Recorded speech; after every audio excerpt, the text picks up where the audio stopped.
वृंदावनेश्वरी राधे कृष्ण, वृंदावनेश्वरी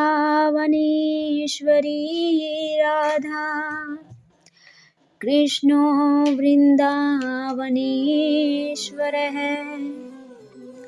जीवनेन धने नित्यं राधा कृष्ण गतिरमम्। अर्थात श्री राधा रानी वृंदावन की स्वामिनी हैं और श्री कृष्ण वृंदावन के स्वामी हैं। मेरे जीवन का हर क्षण श्री राधा और श्री कृष्ण के आश्रय में बीते। श्री कुंज बिहारी श्री हरिदास। भक्तों,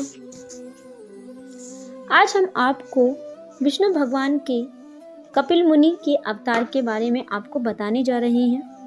कपिल मुनि को विष्णु भगवान का अवतार माना जाता है। उनकी कथा वेद, पुराण और स्मृतियों में विस्तार से वर्णित है।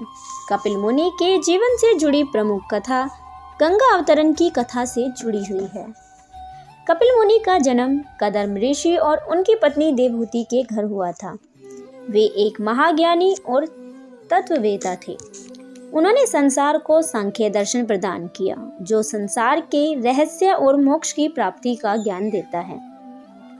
कपिल मुनि ने अपने जीवन में महान तपस्या की और असीम ज्ञान अर्जित किया।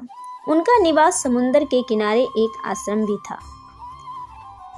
सागर राजा की कथा पुराणों में प्रसिद्ध है। राजा सगर ने अश्वमेध यज्ञ किया, जिनमें उनका घोड़ा इंद्र द्वारा चुराकर कपिल मुनि के आश्रम में छोड़ दिया गया था। सगर राजा के 60,000 पुत्र घोड़े को खोजते हुए कपिल मुनि के आश्रम में पहुंचे।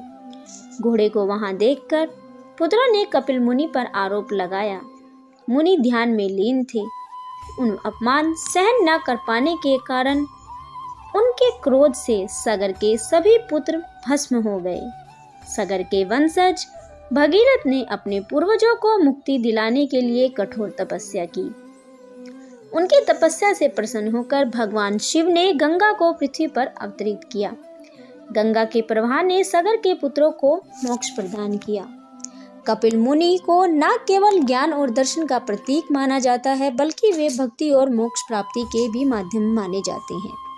उनकी शिक्षाएं मानव जीवन को सही दिशा देने में सहायक है और उनका योगदान भारतीय दर्शन और आध्यात्मिकता में अद्वितीय है। कपिल मुनि 9 बहनों के बाद हुए थे। इनके केस सुवर्ण के समान कपिल वर्ण के थे, इसीलिए इनका नाम कपिल पड़ा। इन्होंने अपनी माता को आत्मज्ञान का उपदेश दिया, जिससे वे भगवान के वास्तविक स्वरूप को समझकर उनमें लीन हो गई और मोक्ष पद को प्राप्त कर लिया। श्री कपिल देव जी माता को उपदेश देकर उनकी अनुमति लेकर बिंदुसर से समुद्र तट पर जा विराजे। भक्तों, इस तरीके से हम कपिल भगवान के अवतार की कथा को विश्राम देंगे। अगली वीडियो में हम अगले अवतार के बारे में आपको सुनाएंगे। अगर आपको कपिल देव भगवान की कथा अच्छी लगी हो तो वीडियो को लाइक और शेयर जरूर करें और कमेंट कर बताएं कि क्या आपको पता था कि कपिल देव भगवान विष्णु के अवतार हैं। और अगर आपको ऐसी ही कथा सुनना अच्छा लगता है तो हमारे चैनल को सब्सक्राइब जरूर करें। श्री कुंज बिहारी श्री हरिदास।